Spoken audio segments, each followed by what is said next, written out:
menyiarkan Warta Berita.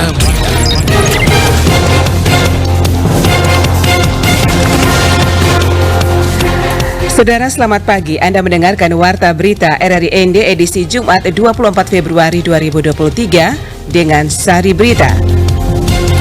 Bulog ND nyatakan belum bisa melaksanakan operasi pasar beras murah secara masif.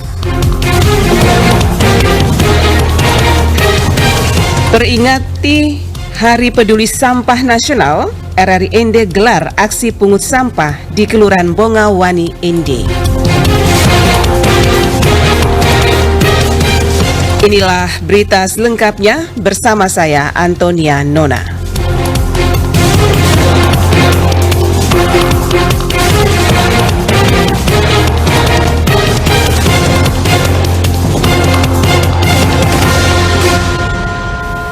Kami sampaikan berita pertama. Bulog Subdrive ND menyatakan jika pihaknya belum bisa melakukan operasi pasar secara masif untuk menstabilkan kembali harga beras di Kabupaten ND, stok beras yang ada di gudang saat ini merupakan jatah rutin untuk hak TNI Polri dan cadangan bencana atau kedaruratan. Laporan Rosa Dalima. Ketersediaan stok dari Bulog juga tidak mencukupi untuk kita secara masif untuk melakukan operasi pasar. Karena kondisi stok yang ada 75 ini kita tidak bisa masif juga Pak untuk operasi pasar Bapak. Hal ini disampaikan Kepala Bulog Subdivri ND Peter Edehan menjawab tuntutan kelompok masyarakat peduli sembako yang keluhkan kenaikan harga beras di Kabupaten ND akhir-akhir ini. Peter kemukakan stok beras di gudang Bulog saat ini 75 ton. Dan 5 ton akan didistribusikan untuk jatah TNI Polri dan ASN, serta beras cadangan bencana atau kedaruratan. Selama ini pihaknya telah melakukan operasi pasar secara terbatas di beberapa kelurahan, sehingga belum menampakkan hasil yang signifikan dalam menekan harga. Menurut Peter, secara berkala Bulog mengatur stok per 3 bulan dengan total mencapai 600 ton. Namun usulan bulan Januari kemarin belum bisa masuk karena kapal pengangkut beras dari Sulawesi Selatan dan Jawa Timur tunda berlayar karena cuaca buruk, yakni gelombang tinggi dan angin kencang. Memang sebenarnya kita sudah petakan Pak, untuk tambahan stok itu sebenarnya kita sudah ditetapkan untuk Februari masuk Pak. Estimasinya kita sudah Februari dimasuk Pak, karena kita dari bulan Januari kita sudah usulkan Pak. Cuma karena kondisi beberapa bulan ini terakhir ini kondisi cuaca kurang mendukung Pak, sehingga banyak kapal juga yang belum bisa berlayar, tidak berani berlayar karena kondisi gelombang tinggi Pak. Sementara itu anggota DPRD ND Yani Kota menanggapi penjelasan Kabulog soal beras cadangan bencana, mengatakan kondisi harga beras di ND saat ini sudah masuk kategori bencana. Kira-kira Bulog berarti tidak mengambil sikap seperti ini. Ini karena sudah ada musibah loh. Sudah ada masalah di Kabupaten ND. Kalau kita membiarkan tetap ini, Bulog tetap mengamankan bahwa ini menjadi stok. Pertanyaan saya, ini bencana tidak di Kota ND? Kalau ini tidak tergolong bencana, Bapak tahan saja itu beras. Tetapi kalau ini bencana, keluarkan 75 ton. Ini bencana Bapak, sudah 17.000. Bukan main-main untuk masyarakat. Ini perlu penjelasan dari Bapak. 75 ton ini mau tunggu sampai kapan? ND dalam kondisi apa? 17.000 dari Bulog kira-kira. Lebih jauh Yani Kota kemukakan, banyak warga dengan kelas ekonomi menengah ke bawah terancam mengalami rawan pangan. Selain harganya tinggi, warga juga sudah mulai kesulitan membeli beras eceran per kilogram karena stok yang dijual rata-rata per 5 hingga 10 kilogram. Oleh karena itu dirinya dengan tegas meminta semua stok yang ada di Bulog ND agar dikeluarkan untuk operasi pasar. Mengingat awal Maret nanti sudah masuk lagi stok beras ke gudang Bulog ND dari Jawa Timur. RRI ND Rosa Dalima melaporkan. Dalam rangka memperingati Hari Peduli Sampah Nasional 21 Februari 2023, RRI ND gelar aksi pungut sampah di Kelurahan Bongawani ND. Laporan Lady Badin. RRI sebagai lembaga penyiaran publik yang salah satu misinya adalah pendidikan, mencoba menyadarkan seluruh masyarakat untuk peduli akan permasalahan sampah yang saat ini menjadi persoalan global dan mesti ditangani segera jika ingin bumi ini lestari. Lewat momentum Hari Peduli Sampah Nasional, RRI menggelar kegiatan aksi pungut sampah yang digelar di Dermaga Rakyat Kepulau ND di Kelurahan Bongawani, Kecamatan ND Selatan pada pagi hari ini. Kepala Stasiun LPP RRI ND Aser Paskari Tugu SHMSI mengungkapkan mengungkapkan bahwa kepedulian akan lingkungan, khususnya masalah sampah ini perlu terus digalakan dan perlu menjadi sebuah kebiasaan seluruh masyarakat untuk tidak membuang sampah sembarangan dan melakukan pengelolaan sampah pribadi, baik dari rumah tangga, kantor, sekolah, dan lain-lain. RRI sebagai lembaga penyiaran publik yang salah satu misinya itu adalah pendidikan. Melalui kegiatan ini, bersih-bersih lingkungan ini, pungut sampah ini, kita mau mengingatkan masyarakat bahwa kalau kita tidak serius dari sekarang mengelola sampah, tidak serius dari sekarang menangani sampah ini, maka suatu saat ini akan menjadi persoalan besar bagi kita. Contoh yang paling nyata, sekitar 80 juta ton sampah plastik itu dibuang ke laut setiap tahun di seluruh dunia. Dan Indonesia adalah negara nomor 2 penyumbang sampah plastik ke laut. Padahal kita tahu laut itu adalah kehidupan masa depan kita itu ada di laut. Nah, kalau sampah sudah masuk semua di sana, kehidupan di laut akan terganggu gitu, maka masa depan kita juga akan seperti apa kita bisa bayangkan, rusak. Kita mau mendorong supaya kalau semua orang melakukan hal kecil ini, yaitu buang sampah pada tempat, maka lingkungan kita ini bisa bersih. Sementara itu, Koordinator Kegiatan Maria Eleven Sakara mengungkapkan, kegiatan yang digelar tersebut melibatkan seluruh stakeholder yang ada di Kabupaten ND, juga masyarakat umum termasuk para pelajar, mahasiswa, dan komunitas. RRI sebagai radio tangga bencana yang selalu mengedukasi masyarakat lewat program acara kentongan dan juga melalui tips-tips tentang mitigasi bencana. Kali ini kami melakukan aksi nyata dengan mengajak masyarakat dan juga pendengar RRI untuk lebih peduli terhadap lingkungan dengan aksi pungut sampah ini.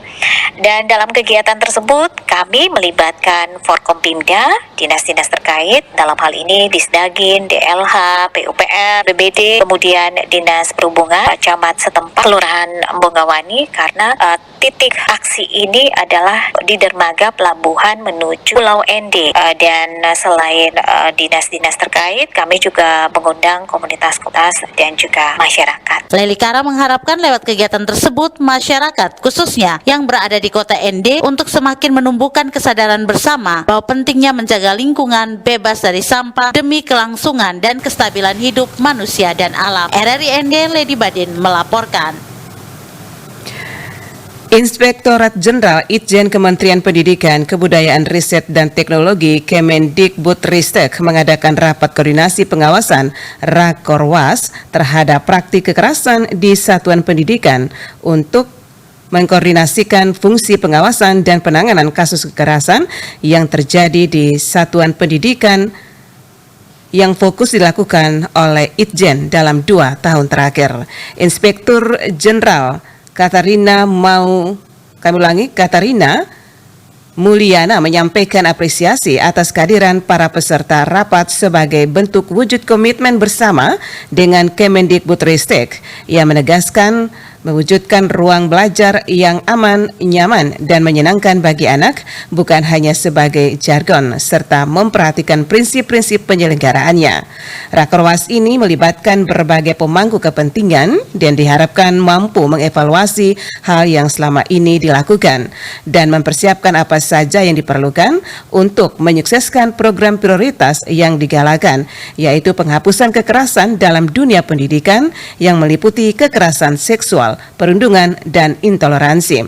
Rakorwas ini juga membangun komitmen untuk melakukan penanganan terhadap praktik kekerasan dalam upaya mewujudkan merdeka belajar. Tujuan lainnya adalah menyiapkan strategi penanganan kekerasan di bidang pendidikan dan menyiapkan konsep pedoman dan instrumen penanganan kekerasan di bidang pendidikan.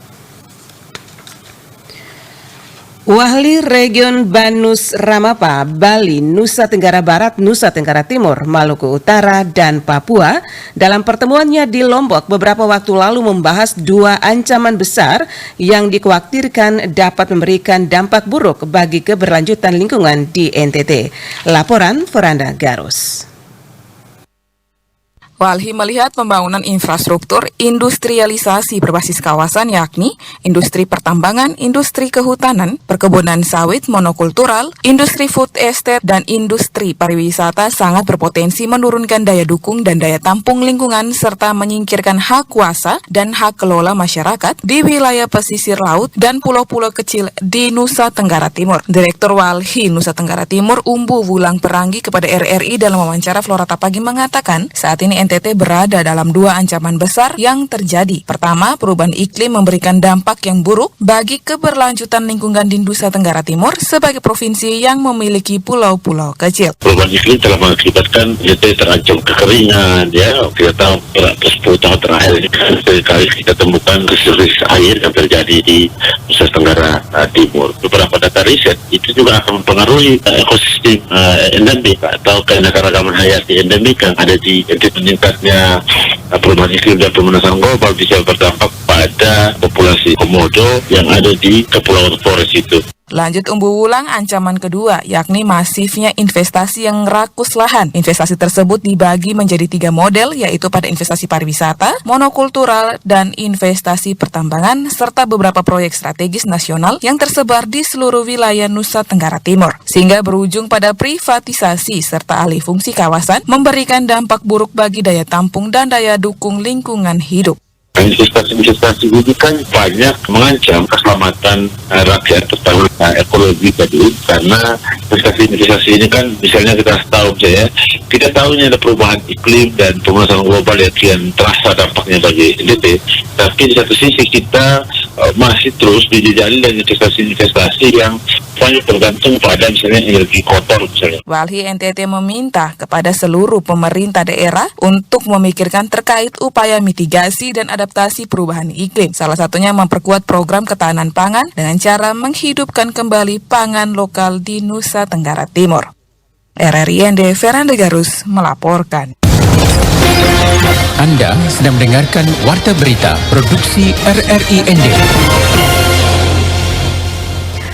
Kantor Pencarian dan Pertolongan Kelas B Maumere, Basarnas Maumere, gelar bakti sosial donor darah menyambut HUB Basarnas ke-51 bertempat di Aula Kantor SAR Maumere, Rabu 22 Februari 2023. Kepala Kantor Pencarian dan Pertolongan Maumere, Maxianus B. Kabel, mengatakan kegiatan ini merupakan kerjasama Basarnas Maumere dengan unit transfusi darah Palang Merah Indonesia Kabupaten Siga, bertujuan untuk membantu masyarakat yang membutuhkan darah untuk penyembuhan penyakit maupun pemulihan kesehatan. Dalam kegiatan ini sebanyak 51 kantong darah berhasil terkumpul. Kegiatan bakti sosial donor darah dibuka langsung oleh Kepala Badan Nasional Pencarian dan Pertolongan Basarnas Marsikal Madya TNI Henry Alfiandi. Dalam sambutannya, beliau kemukakan kegiatan donor darah ini tidak hanya dilaksanakan di kantor pusat saja, tetapi juga di 44 kantor unit pelaksana teknis di seluruh tanah air. Hadir pada kesempatan itu unsur potensi SAR dan instansi yang ada di Kabupaten Siga, di antaranya Kodim 1603 Siga, Lanal Maumere, Polres Siga, Pol Airut Maumere, Brimob, Pelopor Yon B Maumere, BMKG Maumere, Polindo Maumere, Pelindo Maumere, Staf Bandara Franseda Maumere, Bapelitbang Sika, BPBD Sika, Dharma Wanita Persatuan UP Kantor SAR Maumere, dan pegawai Kantor SAR Maumere. Sebagai wujud sinergisitas dan kepedulian antara TNI Angkatan Darat dan masyarakat, Komando Distrik Militer Kodim 1625 Ngada lakukan bedah rumah tidak layak huni di Desa Marpokot, Mbai Aisesa. Selengkapnya Ferry So melaporkan. Program yang diinisiasi oleh Bapak Pangdam 9 Udayana, jadi sasarannya adalah masyarakat yang memiliki rumah tidak layak huni. Program bedah rumah atau renovasi yang dilakukan oleh TNI Kodim 1625 Ngada dilaksanakan di RT 5 Dusun 1 Desa Marpokot, Kecamatan Aisesa, Kabupaten Nagekeo, Provinsi Nusa Tenggara Timur, Selasa 21 Februari 2023. Dan Dim 1625 Ngada, Letkolsi Deni Wahyu Setiawan mengatakan, kegiatan bedah rumah tidak layak huni adalah program yang diinisiasi oleh Pangdam 9 Udayana dan merupakan wujud kepedulian TNI Angkatan Darat terhadap masyarakat guna menyiapkan rumah layak huni, di mana sebelumnya TNI terlahir dari masyarakat dan kembali untuk masyarakat. Dan menegaskan program ini akan terus dilakukan ke depan dengan berkolaborasi TNI pemerintah daerah sebagai upaya untuk mempercepat mengurangi kemiskinan ekstrim di wilayah itu. Kegiatan RTLH ini adalah program yang diinisiasi oleh Bapak Pangdam 9 Udayana. Jadi sasarannya adalah masyarakat yang memiliki rumah tidak layak huni, sehingga kita tingkatkan kondisi rumahnya dengan harapan hasilnya itu akan mengurangi kemiskinan ekstrim. Kemudian ada stunting karena pola hidup akan berubah jelas. Kesehatan rumah juga akan mempengaruhi dari kesehatan tubuh kita sendiri.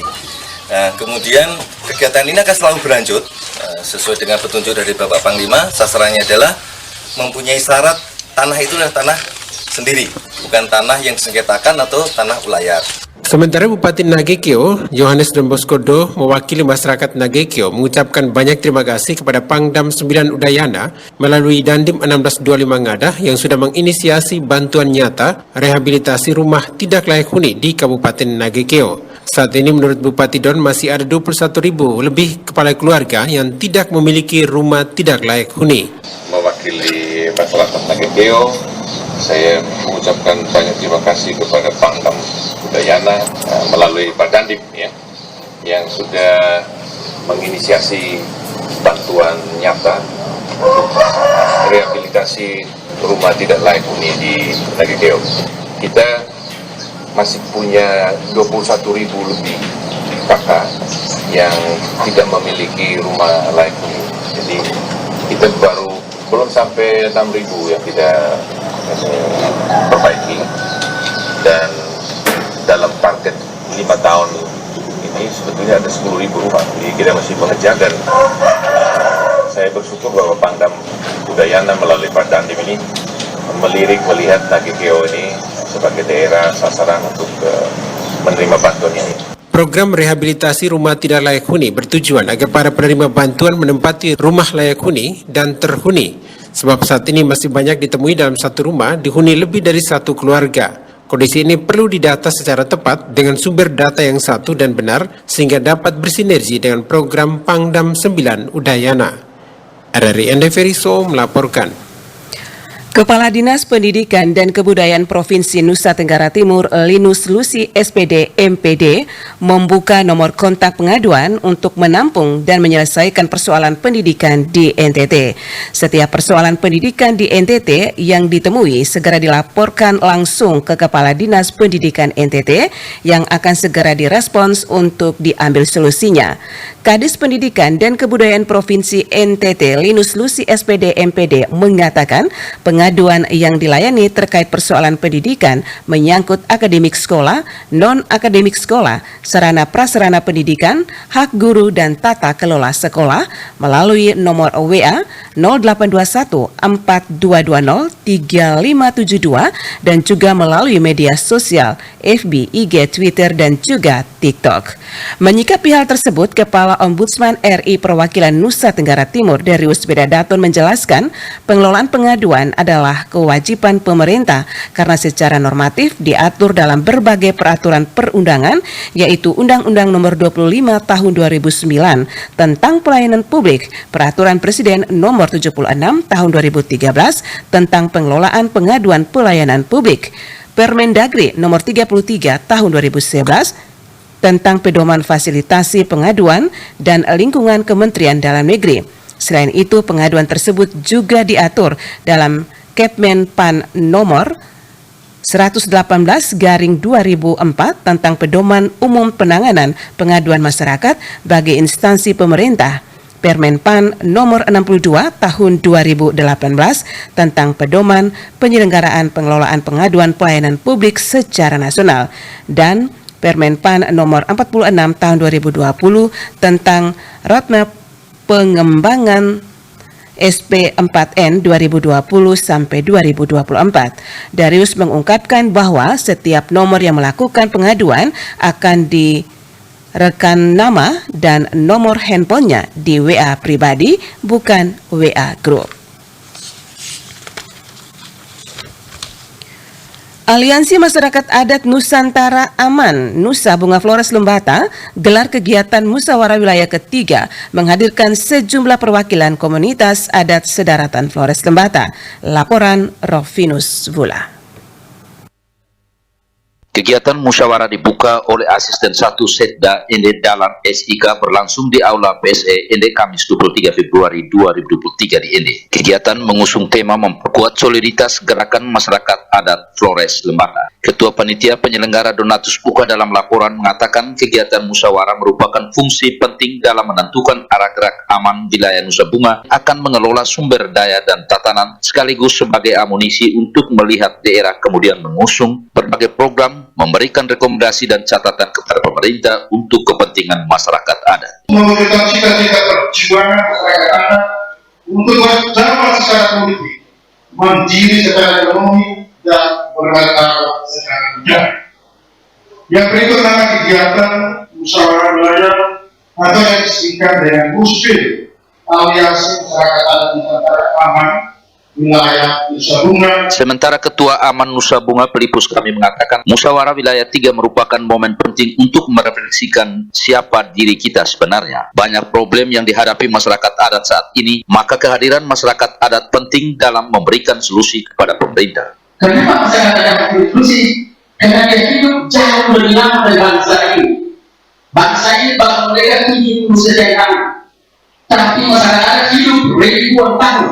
Makanya masyarakat tidak boleh tidak memberi solusi. Pelipus kami mengingatkan kepada pemangku kepentingan untuk berhenti melakukan intimidasi diskriminasi kepada seluruh masyarakat adat. Tetapi pemerintah dan masyarakat adat perlu duduk dan diskusi bersama untuk hidup berkeadilan dan juga untuk menjawab kebutuhan masyarakat adat. Pada tempat yang sama, Bupati Ende dalam sambutan tertulis dibacakan Asisten 1 Setda Dalan SIK mengatakan kegiatan musyawarah aman Nusa Bunga dapat menjadi momen penting untuk berdiskusi tentang hak-hak masyarakat adat yang selama ini belum terjawab. Keberadaan masyarakat adat yang memiliki kedaulatan atas tanah dan keadaan alam, kehidupan sosial budaya yang diatur oleh hukum adat dan lembaga adat yang mempertahankan keberlangsungan kehidupan masyarakat adat sebenarnya telah menjadi perhatian pemerintah, dibuktikan dengan adanya regulasi mengatur khusus keberadaan lembaga masyarakat adat.